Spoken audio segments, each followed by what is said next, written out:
Oke, kembali lagi di Apa Kabar Indonesia Pagi. Saya ingin juga mendengar tanggapan juga dari Mbak Sarah ya.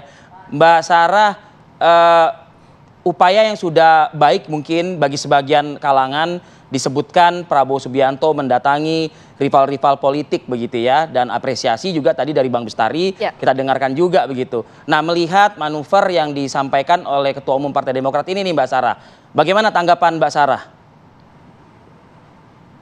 Ya, pertama, menurut saya itu bukan manuver ya. Saya sebagai pribadi maupun juga perwakilan dari Gerindra, kami melihat pertama bahwa itu adalah sesuatu yang disampaikan konteksnya internal.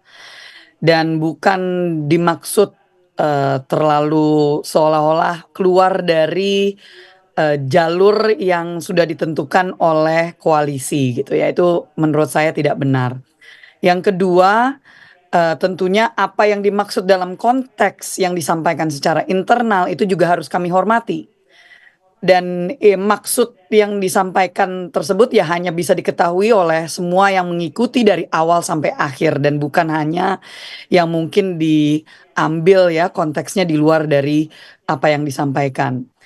Dan yang ketiga, kalau misalkan dari kami, fokus bahwa kami ini tentunya sesuai dengan apa yang sudah dicontohkan oleh Pak Prabowo, selalu fokus untuk menjalin komunikasi, membuka pintu kepada siapapun yang ingin ikut serta membangun bangsa dan negara ke depannya.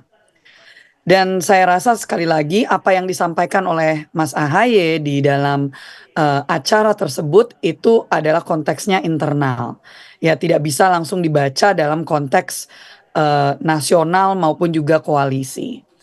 Karena apa yang beliau sampaikan kalau misalkan kita dengar secara menyeluruh, menurut saya itu betul-betul konteks internal, kondisi dan situasi, dan saya sebagai bagian dari Gerindra yang sama seperti tadi yang Mas Zaky sampaikan, kami sudah justru ini baru di administrasi terakhir bergabung. Sebelumnya kami sebagai oposisi bahkan 2 periode. Jadi sangat memahami bahwa jika tetap ada di dalam jalur oposisi, dampak yang bisa diberikan untuk pembangunan bangsa itu pasti sangat terbatas. Jadi dalam konteks itu sangat bisa dipahami. Ke depannya kami sangat berharap bahwa semua yang ada di dalam koalisi, dan ini sebenarnya sudah menjadi sebuah kesepakatan bahkan dari awal. Pak Prabowo sudah selalu menekankan yang sering kali terdengar adalah 1000 kawan terlalu sedikit, 1 lawan terlalu banyak. Apalagi dalam konteks geopolitik dunia ke depan, kita memahami bahwa apa yang harus kita lakukan adalah menjaga persatuan para elit bangsa. Dan itu dalam konteks bukan hanya politik tapi juga bisnis dan juga sektor-sektor yang lainnya. Jadi saya rasa Mas AHY sudah sangat memahami ini. Itu tidak terlepas dari itu. Jadi itu yang pertama yang perlu saya tekankan. Mbak Sarah, tapi adakah mungkin kalau langkah atau sikap yang diambil oleh Bapak Prabowo Subianto terkait narasi-narasi yang berada dalam koalisinya yang bisa memunculkan spekulasi negatif mungkin seperti statement Mas AHY tersebut? Tidak ada yang negatif, kembali lagi saya rasa semua yang dewasa dalam berpolitik sudah bisa sangat memahami konteks setiap hal yang disampaikan dan tersampaikan ya. Jadi dalam hal ini bukan hal yang negatif, ini hal yang sangat biasa. Dan saya rasa semua pimpinan partai-partai yang ada di dalam Koalisi Indonesia Maju sangat menghormati sikap dari Pak Prabowo. Itu kenapa mereka bergabung pada awalnya kan begitu. Dan semua yang terus ini ya komunikasi terbuka bahkan sampai sekarang tidak ada pintu yang tertutup, dan itu adalah sikap yang sudah jelas dari awal dicontohkan oleh Pak Prabowo. Dalam hal ini adalah hal yang biasa, dan tentunya dalam hal politik kami menghormati semua sikap Baik, Mbak Sarah. dan semua cara berkomunikasi masing-masing. Tapi tentunya kami sangat mengapresiasi semua kontribusi yang sudah diberikan oleh semua kader partai-partai yang ada di dalam Koalisi Indonesia Maju. Jadi kita masih fokus pada proses yang terus berjalan. ini apalagi waktunya sebenarnya masih cukup lama. Jadi saya rasa hal-hal dinamika yang terjadi secara politik, saya yakin juga nanti narasumber yang lainnya juga akan mengkonfirmasi. Ini masih sangat panjang, sampai nanti Siap. Oktober, sampai nanti pelantikan, sampai nanti juga tentunya pembentukan kabinet dan seterusnya.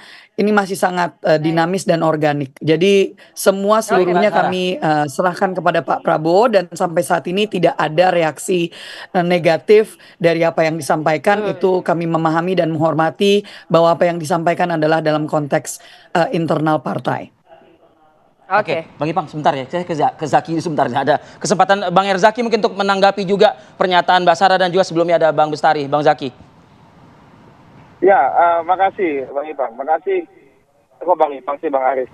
Jadi makasih Mbak Sarah, ini sangat memahami. Inilah yang membedakan kalau saya lihat nih Mbak Sarah ini sangat matang dalam berpolitik dan juga benar-benar mencoba mencermati apa konteks dan pernyataan Pas AHY dari awal sampai ujung gitu. Jadi makasih Mbak Sarah. Emang kalau satu koalisi begini frekuensi nyambung betul gitu loh ya.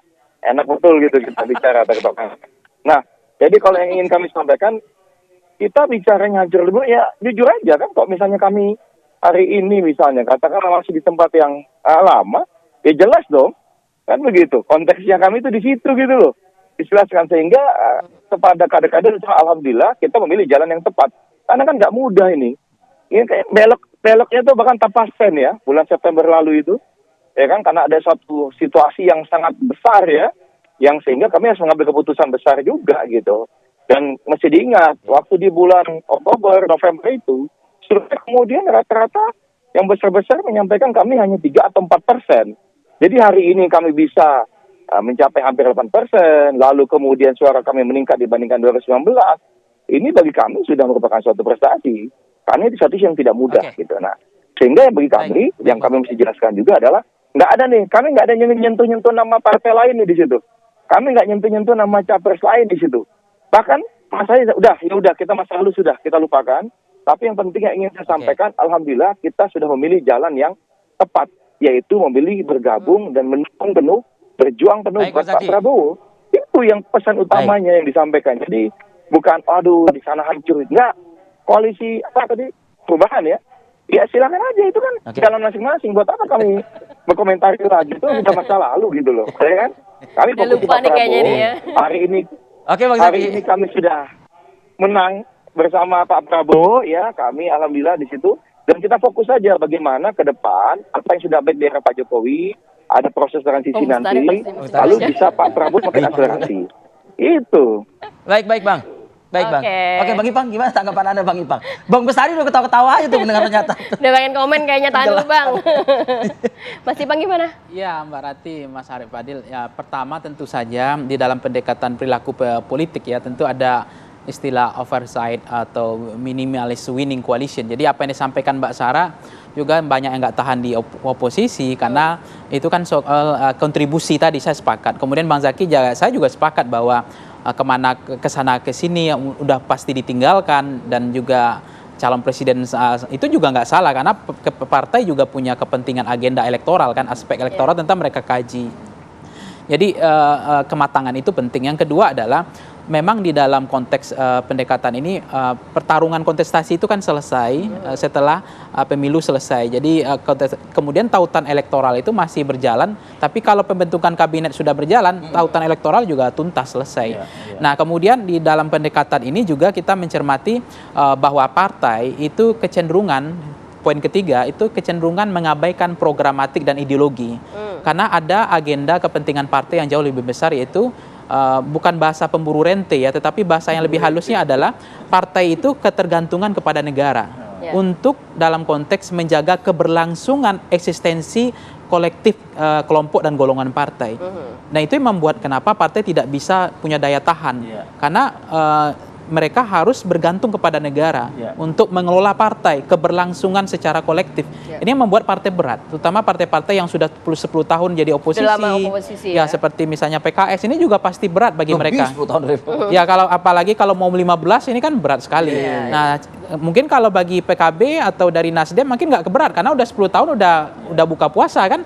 Tapi bagi PKS kan kalau berlanjut ini kan 15 tahun. Nah, itu pertimbangan yang tidak mudah. Kemudian yang ketiga adalah saya melihat juga konteks internal ya. Internal ini, konteks internal.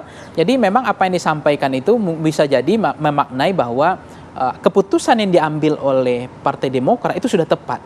Itu untuk disampaikan kepada semua kader kadernya. internal ya, Internal. bahwa kita mengambil keputusan ini sudah sangat kehati-hatian, deliberatif, sehingga apa yang sudah kita putuskan hari ini sesuatu yang sangat penting untuk keberlangsungan Partai Demokrat ke depan. Tapi walaupun ya sempat menyinggung juga. Ya. Walaupun Ya Pak Bestari dikatakan, tadi kan ya, menyinggung ya soal kalau memang ini hancur lebur ya kita di PKS, Nasdem justru PKB naik gitu ujungnya. dengan mengusung Pak Anies. Anies. Tapi menurut saya PKS turun loh sebenarnya 2 kursi kan. Jumlah kursinya ya, tapi suara sah nasional naik. Artinya keberkahannya sebenarnya kalau kita jujur ya, kalau partai itu oposisi sebetulnya kan rakyat harus dikasih reward dong. Misalnya gini, saya kasihan saya pilih Bang Arief Padil kenapa? Kasihan udah 10 tahun konsisten Puasa.